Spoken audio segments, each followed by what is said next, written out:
SCP-787 is the plane that never was. I'm watching a show right now with my wife called Manifest. It's on Netflix, right? And it's a show. It's a show about an airplane that disappeared and reappeared 5 years later, and the story about all the weird things that come along with it, like people hearing voices and having visions and all kind of stuff, and the relationships between the passengers that came back after 5 years, how the world had moved on, but they hadn't aged a day. It's very, very cool premise, and that's what I thought about when I saw this SCP. I have no idea if it's like it or whatever. We're gonna react to it today. This is my SCP Explained. Make sure to subscribe to him. Subscribe to maybe like reaction videos. Let's get into this one. Flying in a plane nowadays is about as safe as catching a ride on a bus or commuting on the subway. It's pretty safe. Of course, that doesn't true. stop people being afraid of flying. To I was some, the afraid prospect my of first long-haul time. flights or feeling Very, the shudder very of afraid. turbulence are reasons to avoid planes altogether. And I then wasn't super every scared. year, Some people there have are stories huge of fears downed of it. flights or those that go missing, all adding fuel to that aviophobia. Yeah. Take, for example, aviophobia. the infamous Bermuda Triangle, that Right. well-known region of the western part of the North Atlantic Ocean. What does that have to do with a fear of flying? Well, famously, a high number of aircraft are believed to have mysteriously vanished while flying over the Bermuda Triangle. I thought it was Their mostly wreckage boats. and passengers rarely ever recovered. Apparently it's Stories airplanes like that too. are enough to make anyone think twice about setting foot in a plane again. And then there's SCP-787. Right. As you may have already guessed, SCP-787 is a plane. It's an airplane. Specifically, it is a Boeing 747-200 with a wingspan of nearly 200 feet and capable of seating over 800 passengers. Pretty the big. 747-200 is a part of the famous Boeing 747 family of aircraft. These are quad-engine commercial airliners, Funny it's not designed to be the safest ever built. 787, The particular Boeing 747-200 that has since become known by the Foundation as SCP-787 is slightly different from one that might take you from your nearest airport to your long-awaited vacation. If it disappears. For one, SCP-787 has no known date of manufacturer and no call sign, both which a standard Boeing aircraft would be expected to have. It's anomalous. Additionally, the plane's entire exterior has been repainted. Strangely, even the windows have been painted over, and the paint was still wet when SCP-787 was first discovered. As for the inner workings, all of SCP-787's mechanical components, including its turbines, engines, and landing gear, are in perfect working order with no signs of any damage. In fact, the SCP Foundation's researchers aren't even sure that SCP-787 has actually flown since its construction. The plane's machinery looks so pristine that they might be brand new, with no detectable signs of any previous use. However, inside the main body of the plane, it seems to be a different story. Anything not mechanical, like the carpets and seats, have decayed over time. Perhaps strangest of all is the cockpit. Both the pilot's and co-pilot's chairs have been replaced with two masses of computer components, arranged to take the shape of two chairs. So what, you might be thinking? After all, SCP-787 is, for all intents and purposes, just an ordinary plane. Not enough to put you off flying, right? Nothing more than a Boeing with a few little things off about it, like some missing seats and decaying upholstery. Well, there's that. And then there's the over 500 dead bodies on board. Oh my God! In June 1987, this flight of the dead was discovered several kilometers outside of the city of Bremerton in Washington state. The SCP Foundation moved in, securing the plane and swiftly getting it into containment. Now kept within a Foundation hangar, the interior of SCP-787 is monitored for 24 hours a day. Surveillance cameras and microphones are located within the cockpit, passenger areas, and even the plane's baggage hold, with recorded footage and sound relayed back to the Foundation. Leave the bodies in The idea of a plane filled with cadavers is certainly unnerving, and more than a little creepy. But why the need for all the surveillance? After all, the bodies on board are all dead, right? Or surely undead. they're not going anywhere. Well, let's talk about those bodies. How would you expect someone to die when they are aboard a plane? Maybe they'd be thrown around during a crash landing. or perhaps a sudden Or been there for a long might time? cause the passengers to suffocate due to lack of oxygen. Under normal circumstances, you might be right, but SCP-787 is no ordinary plane, Something's and the up. passengers on board were not killed in ways you might expect from any ordinary aircraft accident. Okay. Referred to by research staff as SCP-787A specimens, the cadavers aboard this particular Boeing 747-200 all have dramatically different causes of death. Some of the specimens show signs of strangulation, others seem to have starved or drowned. Other bodies on board have injuries like gunshot or stab wounds, while further corpses look to have died as a result of blunt force trauma. What Few the have heck? even been It's a bunch of murder exsanguinated, victims? that is, completely drained of all of their blood. One commonality among all the specimens on board SCP-787 is that some form of mutilation has occurred. Right. 23 passengers had their tongues removed. This is A further so... 73 were scalped. 230 had Cyrillic letters carved into their left hands, and almost 500 of the passengers had their fingertips removed. Oh my Let's recap what we have god. so far.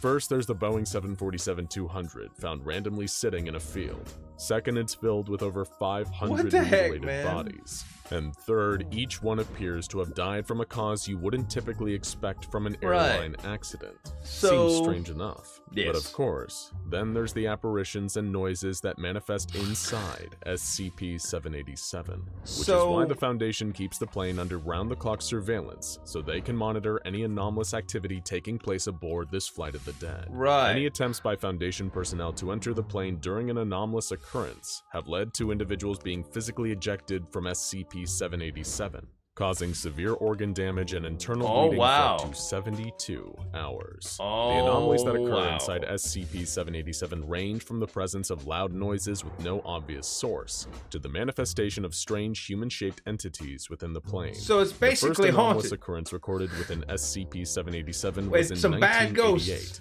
when the sound of a loud pounding was heard against the doors and windows of the plane's left side.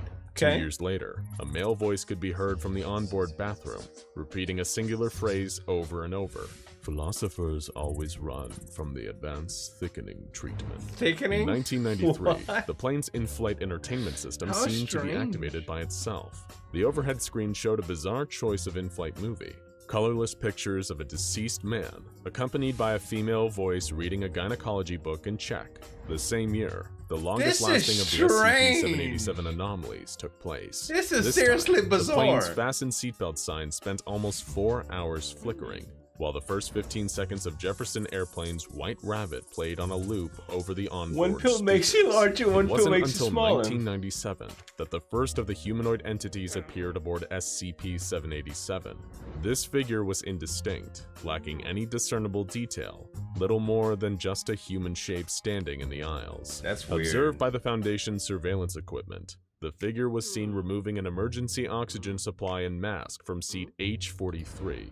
It stood perfectly still, wearing the passenger's breathing mask for over 2 minutes before removing the mask and disappearing from the view of the cameras placed on board. That's the figure weird, did not appear anywhere else inside the plane. That's Another weird. figure appeared 4 years later in 2001, sitting in the massive computer parts that made up the co-pilot's chair.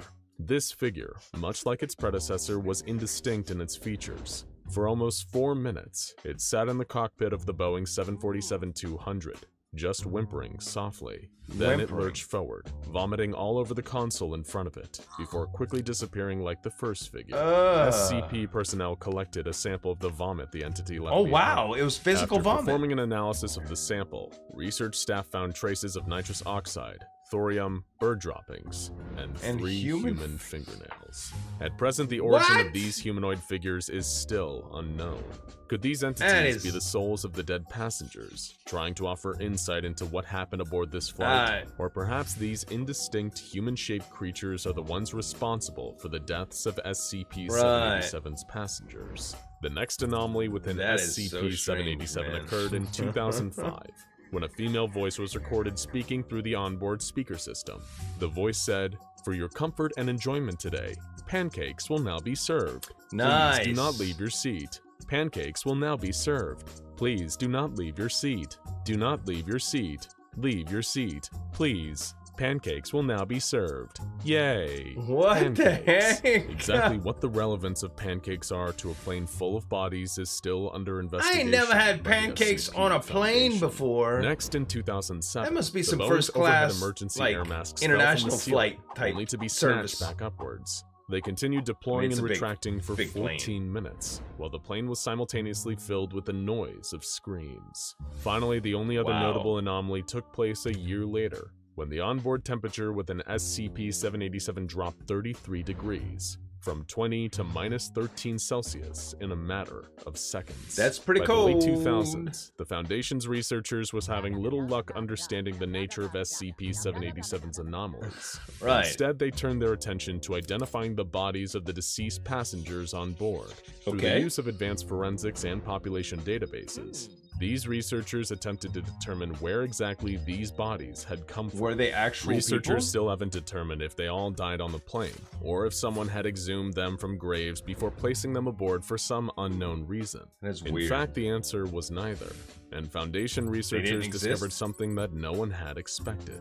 One of the passengers They're alive! was still alive. What? To clarify, the body aboard SCP-787 was definitely still deceased, but researchers identified the cadaver as a retired optometrist from Atlanta, Georgia, who is still very much alive. Foundation agents found the What? man was simultaneously alive and well in his Atlanta home, but also dead on board the Boeing 747-200. That's The weird. subject was interviewed by agents and had no prior knowledge of any incident taking place in June 1987, when Right. SCP-787 was first discovered. Even more interestingly, he claimed that he never even set foot aboard an airplane, which his wife and son both confirmed to be true. So what That does is- this mean? How could the same What- man have been alive in Georgia Lost. and dead aboard Completely lost. SCP-787?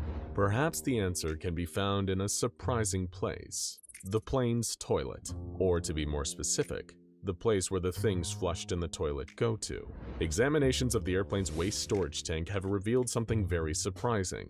There was one more SCP-787-A specimen that had been overlooked. It is unknown just how he got in there, but was he full researchers of poop? discovered the body of an Indian man who looked to be in his 30s. The man, who was wearing a three-piece suit, was found to be carrying a number of puzzling items, including a surgical mask and gloves, an unloaded Beretta DT-10 shotgun, several Wow. cinnamon-flavored mints, a switchblade knife, an amulet that appears to depict the Eye of Horus, and a ticket stub for the Return of the Jedi with the number 92 written on the back. What? All of these objects seem to be completely random, and the Yeah. Foundation has been unable to make sense of what they were doing on the man, or why his body does not seem to show the same state of decay as the This rest is of those so found on weird. board. There was one item that may hold some answers, though.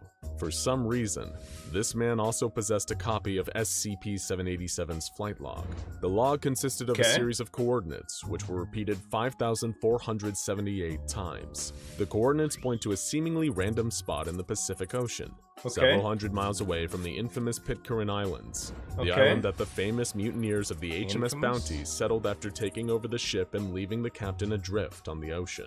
Is Huh. this location the secret to SCP-787? No While none idea. of this is confirmed nor denied by anyone at the SCP Foundation, one theory surrounding the area is that the location is another Bermuda Triangle-like location, one that contains some sort of temporal anomaly that unwitting planes Alternate fly through, only to find themselves displaced in universe? time. Yeah. Of course, the problem with this theory is that the man from Atlanta said he'd never been aboard a plane before. Right. Or at least, not yet. It It is is entirely Future possible Man. that SCP-787 is a plane that made a flight at some point in the not-too-distant future, only to arrive back in June 1987 by passing through a temporal breach in the area near the Pitcairn Islands. see. Sure, it might not explain what happened to everyone on board, No, but it could sure at least doesn't. explain how SCP-787 arrived I mean, if there's a where temporal and when breach, it there did. could be anything Every plane is that fitted with a device that part of it, records you know, flight from data different in the dimensions or event of a whatever. crash or other accident, known to most as the plane's black box. Yeah, the black And box. Researchers were able to uncover SCP-787s inside a compartment under one of the plane's seats. Okay. The recorder was found within a compartment filled with toxic asbestos, and dried human blood. They hoped that perhaps it would contain some answers as to what exactly SCP-787 had come from and what had happened to its passengers.